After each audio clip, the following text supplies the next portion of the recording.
I have one card. One card to conversate about in this video, the last video, and the next 5 videos after this. I may even end up sticking to this format of getting a topic to make a video on. So the card here is the Two of Cups, so we're talking about relationships. And it doesn't have to be romantic relationships, although this card usually does mean romantic relationships. It could be any relationships between two kindred spirits. So it could be, you know, about a friend at work who you get on with. The energy of the card. I'm not actually doing a reading. I don't really do readings.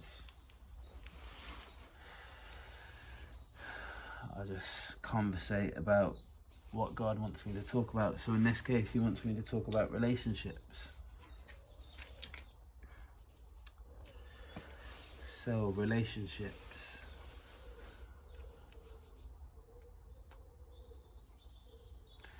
You know, relationships are a tricky subject.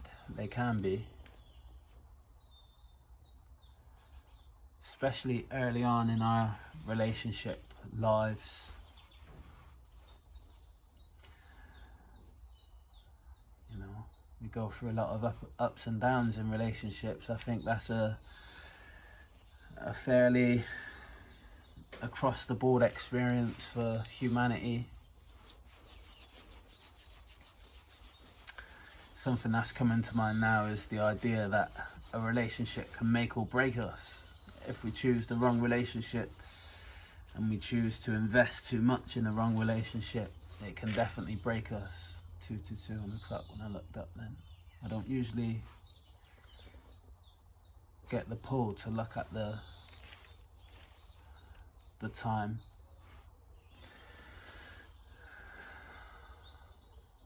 Angel numbers. So this isn't really this could be talking about our relationship to angel numbers and our perception of what angel numbers mean. A lot of people are constantly looking for numbers. And when they see a number, because they're looking constantly, 3:03 on the clock, oh my God. If I'm constantly looking up, I'm gonna see angel numbers on a regular basis. 311, wow. That's not what angel numbers, that's not how angel numbers reveal themselves to us. Angel numbers reveal themselves through synchronistic ways. So you'll feel a pull. 333, wow. We'll feel a pull to kind of look. And if we're super in tune with ourselves, we can understand that that pull was outside of our own desire to look up. It's almost like you feel a magnetism to look up. That's usually when to pay attention to the number that you're seeing. When you felt that pull, when you felt that magnetized pull to look up or look at the clock or look to the right and see a number, you know, it's usually a magnetism attached to the idea to look around. But anyway, relationships. That's just something that kind of annoys me within the tarot watching community in the spiritual world. There's a lot of people who force things way too much. Looking for these numbers. That's not how angel numbers work, from my understanding. And that's an intuitive understanding as well. I've never been told these things. A lot of my understandings are intuitive. The majority of them. Don't get me wrong, I do look into a lot of things that I'm intuitively guided towards knowing. But that's not one of them. I've not looked into that. So, relationships. Like I was saying, they can either make or break us. We could be involved in and put too much energy in the wrong relationships. I'm going to try and look at the camera more. I look around a lot. I'm being distracted a lot right now, but I'm going to carry on with what I'm saying. Yesterday I made a video on the sky. I'm absolutely mesmerised by the sky anyway. The night sky, I just absolutely love looking up at. Or clear blue skies just absolutely mesmerise me. I don't know why I love them so much, but I just love clear blue skies. And yesterday the sky was very blue, and I realised watching back that it was almost like the sky was hypnotising me, and I was just staring up at the sky. I look up at the sky a lot on these videos anyway, but yeah, I'm gonna try to make a little bit more camera eye contact. It makes me feel uncomfortable just staring at a green light on my phone. It feels very alien to me. I've mentioned in videos in the past I hate this idea of being on camera anyway. I always have hated having photos taken of me, or it's always made me feel super uncomfortable. But anyway, I'm gonna try to look at the camera more. So, all these distractions. So we need to be careful that the relationships that we're in aren't distractions from our true calling in life, I think, is the message that is trying to get through to me here. We can really take away from our mission in life by becoming too attached to the wrong relationships. It can really drain our energy and drain our life force to the point that we become a shell of who we should actually be. And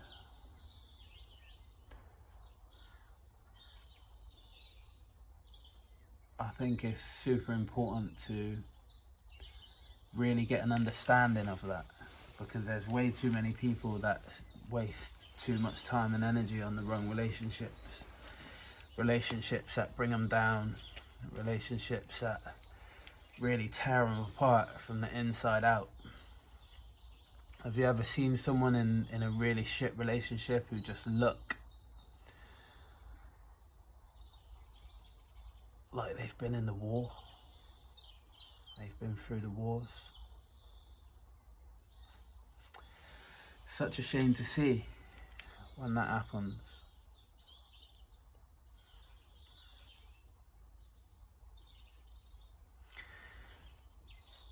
If only that person understood and we've all been there. We've all been and put too much time into the wrong relationships. There are the odd person who hasn't. They're the lucky ones. But we've all at least experienced it for ourselves or people close to us.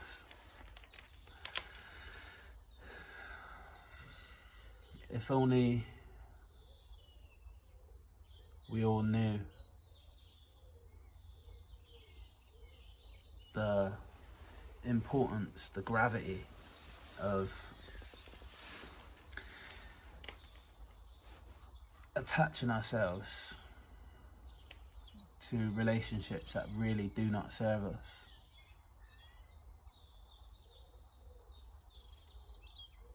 And if only we had the bravery, I suppose it may be, the bravery to walk away from every relationship that doesn't serve us. And I say bravery because it's easy to convince yourself that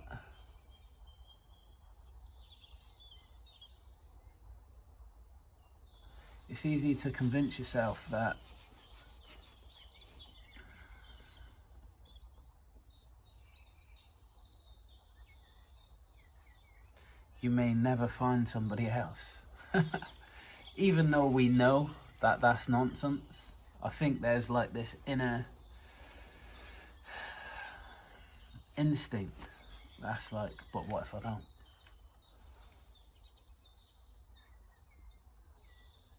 Even if it's not like a direct thought, I think it may be like a primal feeling that maybe it comes from our days of living in scarcity, where it would just be us and our loved one living in a cave. And I nearly said cage then, living in a cage. So in modern days we're living in a cage by thinking like this, but back in them days when we would live in caves and wouldn't see anybody, or living wherever we would live, and we wouldn't see another soul for weeks, months on end. And maybe when we do,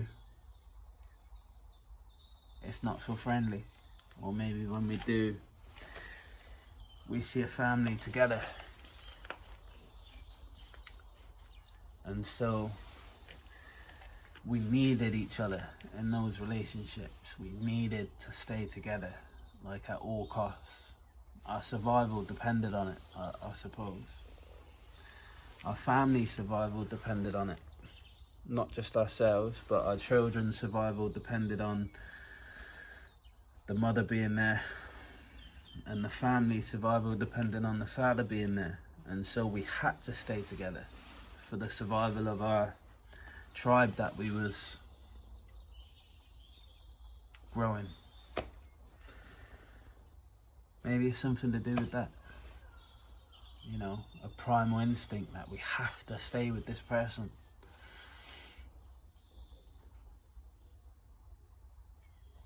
But those days are gone, and we don't live those lives anymore. And to stay in relationships that no longer that have never served us, not even no longer served us, haven't served us from the start. We're living in a cage. We're placing ourselves in a cage. We're imprisoning ourselves in that relationship. We're imprisoning ourselves in our mind at the thought that we need that relationship, because we really don't. We live in a time of connection. And on the face of it, it may seem that, you know, it's so hard to create connections these days. I really think that with the majority of inventions within the social world these days,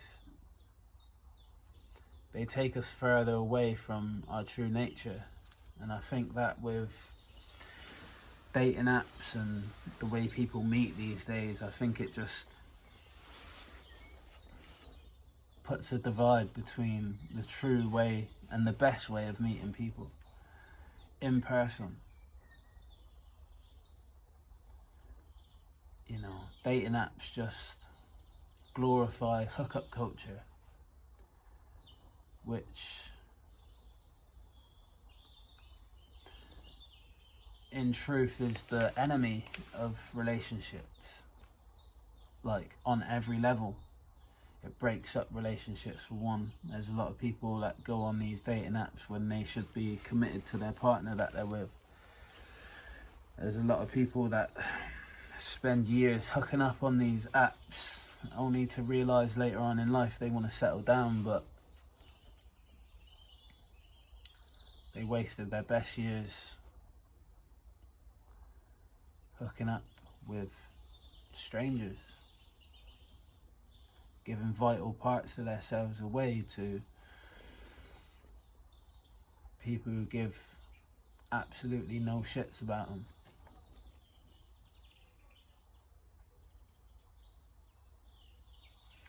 Our relationship with God should be paramount before every endeavour we decide to get involved in. Business, relationships, anything in life.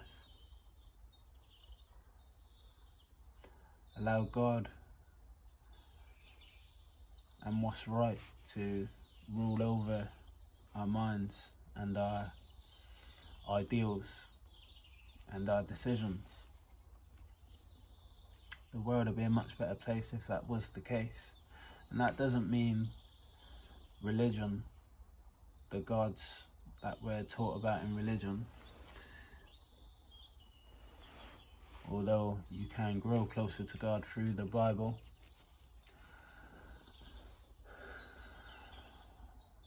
I promote a more individual relationship with God, a more personal relationship with God.